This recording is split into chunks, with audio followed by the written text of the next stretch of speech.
Thank you Jesus daddy. Praise the Lord brother and sister. మనం ఏ పని చేసినానో ప్రార్థనతోటి ప్రారంభం చేస్తామో, సో అది ఇక్కడ నేను చేస్తూ ఉన్నాను. పరిచర్య కొరకైన ఒక చిన్న పాట పాడి ప్రభువారి నామాన్ని మహింపరుద్దాము.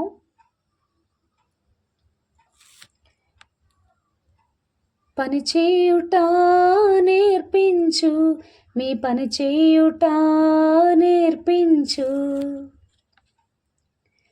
పని చేయుట నేర్పించు, మీ పని చేయుట నేర్పించు.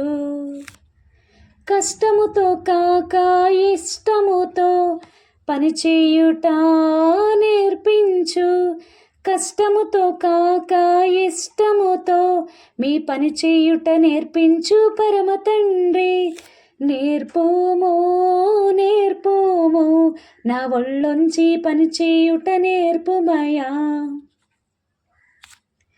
నేర్పుము నేర్పుము, నా ఒళ్ళొంచి పని చేయుట నేర్పుమయా.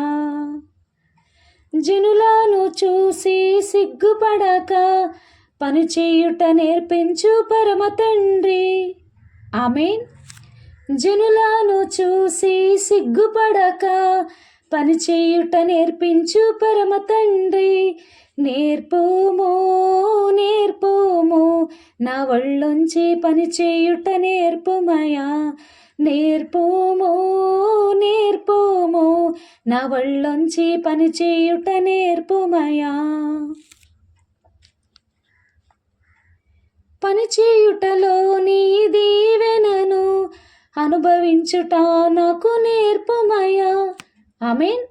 మీ పని చేయుటలో నీ దీవెనను అనుభవించుట మాకు నేర్పుమయా. నేర్పుము నేర్పుము, నా ఒళ్ళొంచి పని చేయుట నేర్పుమయా. నేర్పుము నేర్పుము, నా ఒళ్ళొంచి పని చేయుట నేర్పుమయా. అనేకులను అంత్యదినమున పని చేయుటకు లేపుమయా. ఆమేన్. అనేకులను అంత్యదినమున మీ పని చేయుటకు లేపుమయా. నేర్పుము నేర్పుము, నా ఒళ్ళొంచి పని చేయుట నేర్పుమయా. నేర్పుము నేర్పుము, మా ఒళ్ళొంచి పని చేయుట నేర్పుమయా. పని చేయుట నేర్పించు, మీ పని చేయుట నేర్పించు, పని చేయుట నేర్పించు, మీ పని చేయుట నేర్పించు. నాకు పని చేయుట నేర్పించు, ప్రభు పని చేయుట నేర్పించు. మాకు పని చేయుట నేర్పించు, ప్రభు పని చేయుట నేర్పించు. Hallelujah. Amen. Praise the lord everyone. మరి ఈ వీడియో ఎందుకు చేశానంటే మీరేదో నన్ను మెచ్చుకోవాలి, లేదంటే మీరు నన్ను ఏదో ప్రశంసించాలి అనే ఉద్దేశంతో చేయలేదు. మరి అంటే ఇప్పటి వరకు అంటే నాది పరిచర్య చిన్నదే అయినా కూడా ఈ చిన్న పరిచర్యలో మరి నా వంతుగా నా బాధ్యతగా దేవునికి ఏం చేశాను అనేది, మరి మందిరానికి ఏం చేశాను, మరి సేవకుల కొరకు వాళ్ళు అప్పగించిన పని ఏం చేశాను అనేది ఎవరు చూడకపోయినా దేవుడు చూసి ఉంటారు కదా. సో అట్లా ఈ యొక్క వీడియో ఏంటంటే ప్రభువారి చిత్తంలో ఉన్న వాళ్ళకి రీచ్ అయ్యి మరి పరిచర్యలో ఉన్న బ్లెస్సింగ్ నేను ఎలా పొందుకున్నానో వాళ్ళు కూడా పొందుకోవాలి అనే ఉద్దేశంతో నేను చేశాను. సో ఖచ్చితంగా దేవుడు కార్యం చేస్తారు. ఆమె అట్లా ఈ పని చేసేటప్పుడు నేను అనుకుంటూ ఉన్నాను, ప్రభువా మీ పని ఎప్పుడు కూడా నేను సిగ్గుపడొద్దు, భయపడొద్దు, నేను ధైర్యంగా చేయాలి అని నేను ఆ మాటలు అనుకుంటూ ఉన్నాను. తర్వాత మా చుట్టుపక్కల అంటే మందిరానికి సరౌండింగ్లో ఉన్న వాళ్ళు ఎక్కువగా అన్యులు ఉన్నారు కాబట్టి నేను ఈ మాట కూడా అంటూ ఉన్నాను, ప్రభువా మరి చుట్టుపక్కల వాళ్ళు చూస్తున్నారు, లేదంటే మా బంధువులు చూస్తున్నారు, ఎవరో చూస్తున్నారని మీ పని విషయంలో నేను సిగ్గుపడటం నిర్లక్ష్యంగా అలా ఉండొద్దు తండ్రి. అని అలా ప్రార్థన చేసుకుంటూ ఉన్నాను అనమాట. అంటే ఆ మాటల్ని నేను పాటగా చేశాను. మీన్ అంటే ఈ చివరి దినాల్లో నా వంతుగా, నా బాధ్యతగా నేను ఏం చేయగలను ప్రభువా, నన్ను అలాగ ముందుకు తీసుకెళ్ళండి నా జీవితాంతం వరకు అని అలాగా నేను ఆ పాట అలా కూర్చుకున్నాను అనమాట. మీన్ అయితే మనము పరిచర్య అనేసరికి అంటే నేను ఈ టైంలో అంటే మోస్ట్ ఆఫ్ ద పీపుల్ నిజదేవుని ఎవరైతే ప్రేమిస్తారో ఖచ్చితంగా వారు కుంటి సాగులు చెప్పడానికి లేదంటే తప్పించుకోవడానికి మరి అలాగా ఉండరు.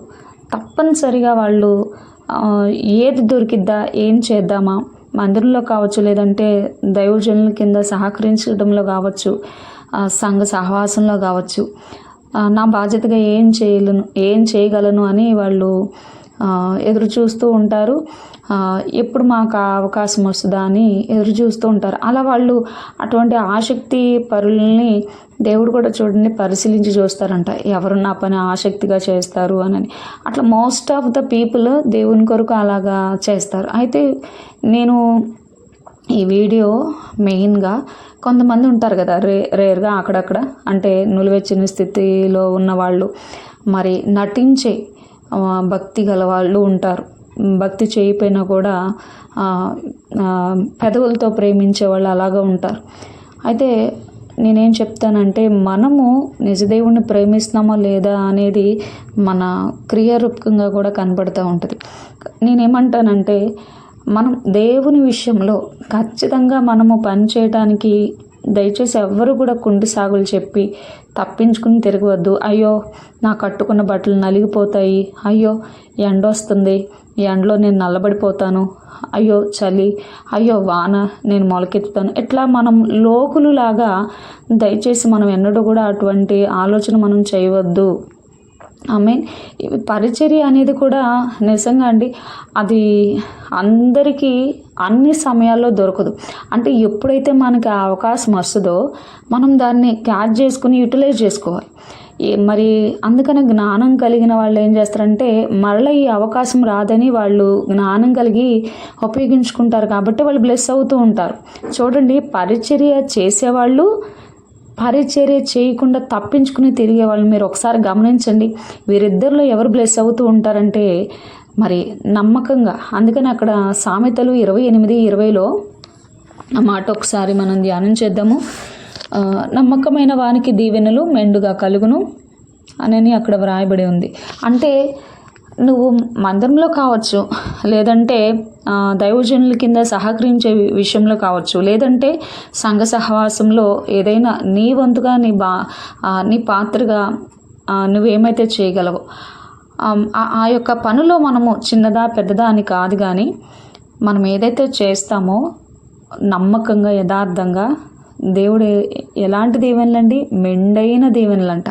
చూడండి, దీవెనలో కూడా రకాలు. మెండైన దీవెనలు అంటే మరి గొప్పగా ఆయన మనల్ని ఆశీర్వదిస్తారండి. అంటే ఆయన యొక్క ఆశీర్వాదం ఎలా ఉంటుందంటే మనుషులు అంటే కొంతమంది కుళ్ళుకుంటూ ఉంటారు కదా, వాళ్ళు ఎంత కుళ్ళుకున్నా సరే ఆయన బిడ్డలు అలాగ హైలైట్ అవుతూనే ఉంటారు.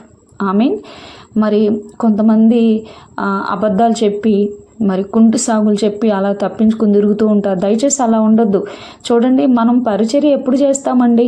బ్రతికి ఉంటేనే కదా, అవునా కదా? ఆరోగ్యం ఉన్నప్పుడే కదా, అవునా కదా? మనం మరణించిన తర్వాత ఏమైనా చేయగలమా? చేయలేము. కాబట్టి మనం ఆరోగ్యంగా ఉన్నప్పుడే దేవుని కొరకు మనం చేయాలి, దేవుని కొరకు మనం నిలబడాలి. మనం ఎందుకు అంటే మనం ఎవరిని సేవిస్తున్నామండి? నిజమైన దేవుణ్ణి మనం సేవిస్తున్నాం. చూడండి, మనము ఒక చెడ్డ వ్యక్తులకి మనం అంటే వాళ్ళతోటి మనం ఉన్నప్పుడు లేదంటే వాళ్ళకి ఏదైనా రాంగ్గా మనం కూడా అంటే వాళ్ళతో పాటు మనం కూడా మూవ్ అయినప్పుడు ఆ యొక్క పాపం మనల్ని కూడా పట్టి పీడిస్తూ ఉంటుంది కొన్నిసార్లు, అవునా కదా? అయితే మనము మంచి వ్యక్తులకి మన వంతుగా మనం సహకరిస్తూ ఉన్నప్పుడు ఆ బ్లెస్సింగ్స్ చూస్తాము. అంటే ఫిజికల్గానే మనం చూస్తాము. అట్లాంటిది మరి నిజదేవుని పాదాల చెంత మనం పనిచేస్తూ ఉన్నప్పుడు దేవుడు మరుస్తారండి? లేదు. ఖచ్చితంగా ఆయన దాన్ని జ్ఞాపకం చేసుకుంటారు. దానికి తగినటువంటి భూ సంబంధమైన ఆశీర్వాదం, పర సంబంధమైన ఆశీర్వాదం మనకి ఇస్తారు. రేపు మనం మరణించిన తర్వాత నువ్వేం చేశావు, నీ ఇంటి వారి కొరకు ఎంత కష్టపడ్డావు, లేదంటే నువ్వు వెనకమాల బ్యాంకులో ఎంత కూర్చుకున్నావు అని ప్రభువారు లోక సంబంధమైన లెక్కలు నిన్ను అడగరండి. మనం మరణించిన తదుపరి, అందుకని ప్రకటన గ్రంథంలో ఉంటుంది ఏమని, మనం మరణించిన తర్వాత మన వెంట వచ్చేది ఆస్తులు పాస్తులు ఇంకోటి కాదు. మనం మరణించిన తదుపరి మన వెంట వచ్చేవి ఏంటి, మంచి క్రియలు. కాబట్టి మనం లోక సంబంధమైన వాటికంటే కూడా మరి నిజదేవునికి మనం ఏమైతే, అది చిన్నదా పెద్దదా నేను చెప్పను, కానీ మన స్తోమత కొలది ప్రభువారు మనకిచ్చిన దాంట్లో మనది అని ఎన్నడూ అనుకోదు, ఇది నాది అని మనం ఎన్నడూ అనుకోవద్దు. కానీ దేవుడు నాకు ఇచ్చారు, తిరిగి ఆయనకి ఇస్తున్నానని అటువంటి భావంతో మనము పరిచర్య చేయాలండి. కాబట్టి నెక్స్ట్ నేను మెయిన్ పాయింట్కి వస్తాను. ఏంటంటే మరి ప్రభువారు భూలోకానికి వచ్చినప్పుడు ఆయన నరునిగా జీవించారు. అంటే ప్రతిదీ అలాగా మాటలు అలా విసిరేసి అలా వెళ్ళిపోలేదు. ఆయన ప్రతిదీ కూడా ప్రాక్టికల్గా ఆయన చూపించారు. అంటే ఒకవేళ మనము అప్పుడు కాలంలో మనం పుట్టలేదు కాబట్టి మనం చూడకపోవచ్చు, కానీ మరి ప్రతిదీ కూడా ప్రభువారు మాదిరిగా ఆయన నిలబడి ఉన్నారు, మాదిరికరంగా ఆయన నిలబడి ఉన్నారు. అవునా కాదా? ఆయన పరిచర్య ఆయన చేశారు. అంటే ఆయన సేవలోనికి ఎంటర్ అయ్యే ముందు కూడా నాకెందుకు, నేనెందుకు చేయాలి ఎవరి కొరకు అనని మరి ప్రభువారు దాన్ని కష్టంగా తీసుకోలేదు. కానీ ఆయన అయ్యో నా బిడ్డలు నా అనుకున్నారు. ఆయన వాళ్ళు నశించిపోకూడదు, వారు నరకగుండానికి పోకూడదు, పరలోకం రావాలి, వారి పాపం నుండి విడిపించబడాలి, శాపం నుండి విడిపించబడాలి అని ప్రభువారు మరి అట్లాగా ఆయన భూలోకానికి వచ్చి అలా మాటలు చెప్పి వెళ్ళిపోలేదండి. ఆయన క్రియలు కనపరిచారు. ఆమేన్. అందుకనే మన మొట్టమొదటి మాదిరి ఎవరంటే ప్రభువేనండి. మనం ఎంత గొప్ప సేవకులు అయినా సరే మనము అంటే వాళ్ళు ఫస్ట్ ప్రయారిటీ వాళ్ళకి ఇవ్వద్దు, కానీ మన ఫస్ట్ ప్రయారిటీ ఎప్పుడు కూడా చేసేసే. ఆమేన్. అట్లాగా మనము మరి చూడండి, మరి ఆనాటి కాలంలో కూడా ప్రభువారిని అనేక మంది ఫాలో అయ్యారు. అయితే వారిలో కొంతమంది ఉన్నారు కదా, ప్రియ శిష్యులు అంటూ ఉంటాము. మరి ఆ శిష్యులు ప్రభువారి దగ్గర నుండి వారు బాగా తెలుసుకుని ఎరిగి ఉన్నారు కాబట్టి ప్రతిదీ వాళ్ళు కూడా ప్రాక్టికల్గా చూశారు, నేర్చుకున్నారు. కాబట్టి ప్రభువారు పిలవగానే రేపు వస్తాం ప్రభువా, లేదంటే ఇంట్లో మా ఆవిడుంది, అయ్యో పిల్లలు ఉన్నారు, అయ్యో ఆ పని ఉంది అనని వాళ్ళు తప్పించుకోలేదు, కుంటి సాగులు చెప్పలేదు. వారు దేవుడు పిలిచారని నిజంగా కుటుంబాన్ని పక్కన పెట్టి, బిడ్డలను పక్కన పెట్టి, నిజంగా వాళ్ళు చేసే వృత్తులను కూడా విడిచిపెట్టి అని మనం చదివాము లేదా వాక్యంలో, వారు వృత్తులను సహా విడిచిపెట్టి దేవుని కొరకు వారు వచ్చేసారు. చూడండి, అందుకని మరి మిగిలిన వాళ్ళు కూడా ప్రభువుని ఫాలో అయ్యారు. కానీ వాళ్ళతోటి కంపేర్ చేసుకుంటే ఈ ప్రియ శిష్యులు ఎవరైతే ఉన్నారో చూడండి, వీళ్ళ స్థాయి ఎలా ఉంది, పైనుందా కింద ఉందా? పైనుంది.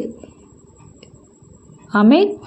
మరి అట్లాగా మరి వాళ్ళ స్థితి అనేది ఇటు ఫిజికల్గా స్పిరిచువల్గా ప్రభువారు పైన ఉంచారు. అట్లా దేవుడికి వాళ్ళ మీద ఒక నమ్మకం వచ్చింది. వీళ్ళు నా కొరకు నిలబడగలరు, వీళ్ళు నా కొరకు చేస్తారు అనే నమ్మకము బట్టి ప్రభువారు ఏం చేశారు, వాళ్ళని సేవకులుగా మార్చారా లేదా? మరి వాళ్ళు సేవకులు అయ్యారు. ఆ ప్రియ శిష్యులు నిజంగా మరి వాళ్ళు ప్రతీది ప్రాక్టికల్గా నేర్చుకున్నారు కాబట్టి మరి గొప్ప సేవ చేశారు. మరి మరణించడానికి కూడా, అంటే మరణం అంటే ఎలాంటి మరణం మామూలుదా కాదు, హతసాక్షులు అయిపోయారు అందరూ కూడా. మరి ఆ యొక్క ప్రియ శిష్యులు వాళ్ళందరూ కూడా వాళ్ళ కింద ఎవరైతే మరి సహకారులు ఉంటారో మరి వాళ్ళు కూడా అదే రీతిగా బ్లెస్ అవ్వటం మనం చూస్తూ ఉన్నాం. అంటే మిగిలిన వాళ్ళతోటి మనం కంపేర్ చేసుకుంటే, అంటే వాళ్ళు ప్రతిదీ కూడా ప్రతి మంచి పాయింట్ క్యాచ్ చేసుకుంటూ ఉన్నారు. ఈ అవకాశం మరలా రాదు, ఈ అవకాశం మరలా రాదు అని వాళ్ళు ఉపయోగించుకుంటూ ఉన్నారు. అందుకని వాళ్ళు బ్లెస్ అవుతూ ఉన్నారు. మరి కొంతమంది లోకులు అనుకుంటారు ఏమని, వీళ్ళు ఈ సేవకుడు మొన్నటి వరకు నడిచేవాడండి, ఇప్పుడు సైకిల్, ఇప్పుడేమో అంతకుముందేమో సైకిల్ అండి, ఇప్పుడు బైకు, అమ్మో అంతకుముందు బైక్, ఇప్పుడేమో కారు అండి, అంతకుముందు కారు, ఇప్పుడు ఫ్లైట్ అండి. అంటే అలా లోకులు అలాగా తక్కువగా మాట్లాడుతూ ఉంటారు. అంటే వాళ్ళ గురించి, వాళ్ళ కష్టాలు, వాళ్ళ ప్రయాసే వాళ్ళకి ఏమీ తెలియకోకుండా నోటుకొచ్చినట్టు ఆగుతూ ఉంటారు లోకులు. అయితే చూడండి, ప్రభువారు మన ప్రయాసం చూస్తారు. ఎవరు ఎలాగా నా పట్ల నేను అప్పగించినటువంటి పరిచర్య ఎవరు ఎలా చేశారు, ప్రతిదీ గమనిస్తారండి ఆయన. అందుకనే వాక్యంలో ఏముంది, ఆయన చూసి చూస్తారు. దేవుడు మనల్ని చూస్తారు, మనం ఎలా ఉంటున్నామో కూడా ప్రతిదీ ఆయన పరిశీలిస్తారు. దానిని బట్టి దేవుడు బ్లెస్ చేస్తారు. ఈరోజు కొంతమంది పరిచర్య చేయరు, తప్పించుకుని తిరుగుతూ ఉంటారు. కానీ వాళ్ళు ఏమనుకుంటారు, ఉన్న పాటను మేము కూడా హైలైట్ అయిపోవాలి, ఉన్న పాటను మాకు కూడా అధికారాలు వచ్చేసేయాలి అనని, మేము కూడా పెత్తనం చేసేసేయాలి మందిరంలో అనని వాళ్ళు అలా అనుకుంటూ ఉంటారండి. వాళ్ళు అలాగ అనుకున్నంత మాత్రం జరుగుతాయా? No, never. కాబట్టి మనం కూడా ఏం చేయాలంటే దేవుని కొరకు పరిచర్య విషయంలో తప్పించుకుని మరి అట్లాగా తిరగద్దు. కానీ ఇది దేవుడు నాకు ఇచ్చిన అవకాశము, నేను చేస్తాను. ఎందుకంటే మనకి ఆరోగ్యం పోయిన తర్వాత మనం చేయగలమా? వృద్ధులైన తర్వాత చేయగలమా? లేదంటే మరణించాం చేయగలమా? కాబట్టి మనకి ఆరోగ్యం ఉండగానే, ఆయుష్ ఉండగానే మనము దేవుని కొరకు మనం ఏం చేయగలమో మనం అది చేయాలండి. హల్లెలూయా. ప్రభువారు చేశారు, ఆయన మాటలు చెప్పలేదండి, ప్రభువారు చేసి మనకు ప్రతిదీ ప్రాక్టికల్గా, మనం మట్టి పొరలని తెలుసు, మనకు అర్థం కాదని తెలుసు, అందుకనే ప్రతిదీ మనకి ప్రాక్టికల్గా ఆయన చూపించారు, నేర్పించారు, ఆయన చేసి చూపించారు, మాటలు చెప్పలా. నెక్స్ట్ అందుకనే మరి ప్రభువారి దగ్గర ఉన్నటువంటి ఆ ప్రియ శిష్యులు కూడా, వాళ్ళు కూడా నేర్చుకున్నారు, ప్రాక్టికల్ చూశారు, నేర్చుకున్నారు. అందుకని వాళ్ళు కూడా మరి చూడండి, వాళ్ళు సేవ ఎలాంటి సేవ చేశారు అంటే, వాళ్ళకి అసలు చదువు ఉందా? లేదు. అయినా కూడా అంత గొప్ప సేవ వారు చేశారు. వాళ్ళు నడుస్తూ ఉంటే వాళ్ళ నీడ మరి అక్కడికి వచ్చినటువంటి ప్రజల మీద పడినప్పుడు మరి వాళ్ళ స్వస్థత పొందుకోవటం, ఇవన్నీ ఏంటండి కార్యాలు. అంటే మనం ఏ పని చేయకుండా మనం ఉన్న పాటున దీవించబడాలని మనం ఎన్నడూ కూడా అలాగ అనుకోవద్దు. ఎప్పుడైతే మనము ఆత్మీయ స్థితిలో మెట్టు వెంబడి మెట్టు మనం ఎక్కుతామో, అప్పుడే మన నుండి ఇతరులు వాళ్ళు నేర్చుకుంటారు, మనం ఇతరులకి మాదిరికరంగా ఉంటాం తప్ప, ఉన్న పాటు నిన్న కాక మొన్న వచ్చి నేను, లేదంటే అలాగా అదిగో వాళ్ళలాగా వాళ్ళలాగా మేము కూడా పై స్థాయిలో ఉండాలి అనుకోవటం, అలాగా మనం అటువంటి ఆలోచన రావద్దు. కాబట్టి ప్రతిదీ మనము దేవుడు అందుకనే మరి ఈ ఉన్నపాటును ఎవరు కూడా సావుకులు అవుతారో లేదు, వాళ్ళ వెనకమాల ప్రతి ఒక్కరికి కూడా ఒక్కొక్క ఎక్స్పీరియన్స్ ఉంటుంది, వారి అనుభవాలు ఎన్నో ఉంటాయి. కాబట్టి మరి పరిచర్య ఎవ్వరూ చేయకుండా అలా ఉన్న పాటున అలా సేవకులే లేదండి, వాళ్ళ వెనకాల అంతటి ప్రయాసం ఉంటుంది. వాళ్ళందరూ కూడా మందిరాల్లోనూ దైవజనుల కింద సహకరించడంలో కావచ్చు, సంఘ సహవాసంలో కావచ్చు, తమ వంతుగా వారు అలాగా చురుకుగా ఉంటారు. దాన్ని గొనుక్కోరు, ఇష్టంగా చేస్తారు. కష్టంతో కాదండి, ఇష్టంతో వారు కష్టపడి చేస్తారు. కాబట్టి మిగిలిన వాళ్ళతోటి కంపేర్ చేస్తే వాళ్ళ స్థాయి పై స్థాయిగా ఉంటుంది. హల్లెలూయా. మరి కొంతమందిని చూసినప్పుడు అంటే కొన్నిసార్లు నేను మీటింగ్స్కి వెళ్ళినప్పుడు అంటే రేపు మార్నింగ్ అన్నప్పుడు, అంటే రేపు మార్నింగ్ మీటింగ్ అన్నప్పుడు ఈ నైటే మిడ్ నైట్ కూడా నిద్రపోకుండా మరి అట్లా వాళ్ళు నిజంగా బ్రదర్స్ సిస్టర్స్ అలాగా కష్టపడుతూ ఉంటారు. వారికి నిద్ర లేదా, మరి నిద్రను చంపుకుని, వారి శరీర కోరికలు చంపుకుని, నా ప్రభువారి పని నేను చేయాలి, డాడీ వారి పని నేను చేయాలి అని వాళ్ళు అలాగా పనిచేస్తారు. కాబట్టి చూడండి, వాళ్ళు బ్లెస్సింగ్స్ మిగిలిన వాళ్ళతోటి కంపేర్ చేస్తే వాళ్ళ యొక్క ఫిజికల్గా కావచ్చు, స్పిరిచువల్గా కావచ్చు, దేవుడు వాళ్ళని పై స్థాయిలోనే ఉంచుతారండి. అట్లా వాళ్ళని చూస్తూ ఉన్నప్పుడు నాకు కొన్నిసార్లు కళ్ళమ్మడి నీళ్ళు వస్తూ ఉంటాయి. కానీ నేను అంటే ఒంటరిగా ఉన్నప్పుడు ఇవన్నీ ప్రభువారు నాకు మరి ఆలోచన ఇస్తారు, దేవుడే ఇస్తారు అనుకుంటున్నాను. నేను నేను అలాగా అసలు ఎవరెవరు దీవించబడుతున్నారు ఏంటి అసలు అనని నేను ఎవరు ఎన్ని సంవత్సరాల నుండి వెళ్తున్నారు, ఎవరు ఎలా దీవించబడ్డారు అని నేను కొన్ని ఏంటంటే బాగా అలా గమనిస్తూ ఉంటాను అనమాట. అప్పుడు అంటే నాది పరిచర్య చిన్నది, నాది సేవ చిన్నది, కానీ నాది కొద్ది కాలం నాటి ఎక్స్పీరియన్స్ అయినప్పటికీ అలా నేను ఎక్కువగా గమనించిన వాళ్ళలో ఎవరైతే దేవుని కొరకు ఇష్టంగా మరి కష్టపడి చేస్తూ ఉంటారో మరి వాళ్ళు మిగిలిన వాళ్ళతో పోలిస్తే అసలు నిజంగా అండి అసలు వాళ్ళ లెవలే వేరుగా డిఫరెంట్గా ఉంటుంది భలేగా. దాన్ని బట్టి నేను ప్రభువుని మహింపరుస్తూ ఉంటాను. కానీ కొంతమంది ఏళ్ల తరబడి వస్తూ ఉంటారు, కానీ వాళ్ళు అట్లానే అట్టడుగు స్థాయిలోనే ఉంటారు. ఎందుకంటే అదే కారణం ఏంటంటే తప్పించుకొని తిరుగుతూ ఉంటారు. దయచేసి అలా ఎన్నడూ ఉండద్దు. ఇకనైనా మీరు దేవుని విషయంలో అంటే మీరు ఏ సంఘానికైతే మీరు వెళ్తున్నారో మరి దైవజనులు మీకు ఏమైతే అప్పగిస్తూ ఉన్నారో అది చిన్నదా పెద్దదాని కాదు, కానీ దాంట్లో నమ్మకంగా వచ్చిన అవకాశాన్ని పోగొట్టుకోకుండా మీకు ఆయుష్ ఉన్నప్పుడే ఆరోగ్యం ఉన్నప్పుడే చేయగలరు. కాబట్టి వాళ్ళు వీళ్ళు చూస్తున్నారు, కులం చూస్తున్నారు, వాళ్ళు చూస్తున్నారని దేన్ని బట్టి మీరు సిగ్గుపడక ధైర్యంగా చేయండి. ఆమేన్. మీ కొరకు చిన్న ప్రార్థన. రిభాషలర శక్రమందర ప్రైటో క్లోస్టివాందర కేటెలేరి హాష ప్రహాకతెర మండులర బస్ట. ప్రవ్వా మరి బిడ్డలు మరి పరిచర్లో ఉన్నటువంటి మేలు, పరిచర్లో ఉన్నటువంటి దీవెన ఆశీర్వాదాలు బిడ్డలు పొందనివ్వకుండా ప్రవ్వా మరి దుష్టుడికి అన్నీ తెలుసు ప్రభా, ఎవరు నిజమో తెలుసు, పరిచర్లో ఉన్న దీవెన ఆశీర్వాదం వాడికి తెలుసు. కాబట్టి ప్రభా మీ బిడ్డల్ని ప్రభా రానివ్వకుండా ప్రభా చేయనివ్వకుండా అడ్డుపడుతూ ఉంటారు. అట్టి దుష్టమోక శక్తులను మీరు ప్రభా ఈ దినమునే ప్రభ మీ అతి పవిత్రమైన రక్తము చేత తగలబెట్టుదురుగాక. రీమాషమందర రకటల రబస్ట. తండ్రి ప్రార్థన చేస్తున్నాను తండ్రి, ఇవి అంత్య దినాలు కాబట్టి ఈ అంత్య దినాల్లో నేనెందుకు చేయాలి, నాకేంటి పని అనుకోవద్దు ప్రవ్వా. మీరు అతి త్వరలో రానయ్యున్నారు కాబట్టి ఇది ప్రవ్వా నాకు ఇచ్చిన అవకాశం, ప్రవ్వా నాకు ఇచ్చిన ధన్యత.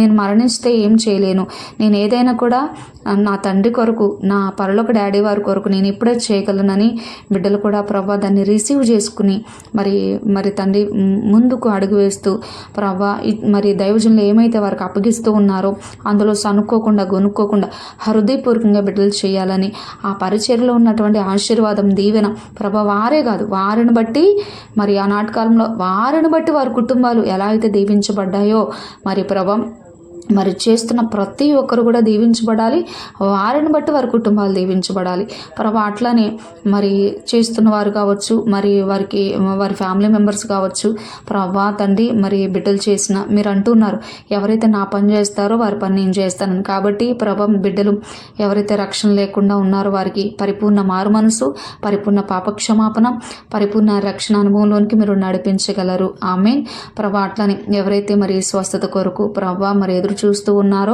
ప్రభా మరి బాహ్యపరమైన స్వస్థత ఉన్నా లేకపోయినా మేము పరలోకం వెళ్తాం, కానీ మరి ఇన్నర్గా మాకు స్వస్థత లేనప్పుడు పరలోకం చేర్చబడలేము. కాబట్టి ప్రభా నేను ఈ దినమున మరి వారందరి కొరకు హృదయపూర్వకంగా ప్రార్థన చేస్తూ ఉన్నాను ప్రభా. మరి బిడ్డలందరికీ ఇన్నర్ హీలింగ్ దయచేయగలరు ప్రభా, స్వస్థత విడుదల రక్షణ దయచేయగలరు. ఇన్ జీసస్ మైటీ నేమ్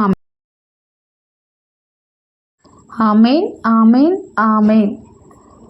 మీలో కొందరికి డౌట్లు ఏమైనా ఉంటాయి కాబట్టి చెప్తున్నాను. అదేంటంటే సిస్టర్ ఏంటి తలకి అలా కట్టుకున్నారు క్లాత్, చేతులకి ఏంటి అలా గ్లౌజులు వేసుకున్నారు అనుకుంటారు కదా. అంటే లాస్ట్ టైం అలా వేసినప్పుడు చేతులన్నీ పొక్కి బొబ్బలు వచ్చి మంటలు వచ్చేసాయి, మళ్ళీ అందువల్ల గ్లౌజులు వేసుకున్నాను. నెక్స్ట్ ఆ స్కార్ఫ్ అలా తలకి ఎందుకు కట్టానంటే అది మనకి సున్నంలో కూడా కెమికల్స్ ఇప్పుడు కలుస్తూ ఉన్నాయి కదా, ఆ చిందులు అలా పడని వాళ్ళకి ఏంటంటే హెయిర్ ఫాల్ అవటం అలా జరుగుతూ ఉంది. సో అందుని బట్టి ఇంకా నేను అందులోనూ ఎండ టైంలో వేశాను త్వరగా ఆరాలి అని. ఇంకా నెక్స్ట్ ఏంటంటే ఎండ నాకు పడదు, తలనొప్పి అనమాట, హెడేక్ వస్తుంది. సో అట్లా రెండు విధాలుగా ఇంకా ఆలోచన చేసి అలా వేసాను తప్ప ఏ ఫ్యాషన్ కోసం అలాగా కాదు, అర్థం చేసుకుంటారని మనవి. ఎనీహో ప్రభువారు మిమ్మల్ని మీ కుటుంబాన్ని దీవించి ఆశీర్వదించునుగాక. ఖచ్చితంగా మరి పరిచర్లో ఉన్న దీవెన ఆశీర్వాదము దేవుడు ఈ మాట ఎవరికి రీచ్ చేయాలో వారికి రీచ్ చేయాలి అని నేను ఆశపడుతూ ఉన్నాను, చేస్తారని కూడా ప్రభువారిని మహింపరుస్తూ ఉన్నాను. ఆమేన్. ప్రభువారి చిత్తమైతే మరలా కలుద్దామండి.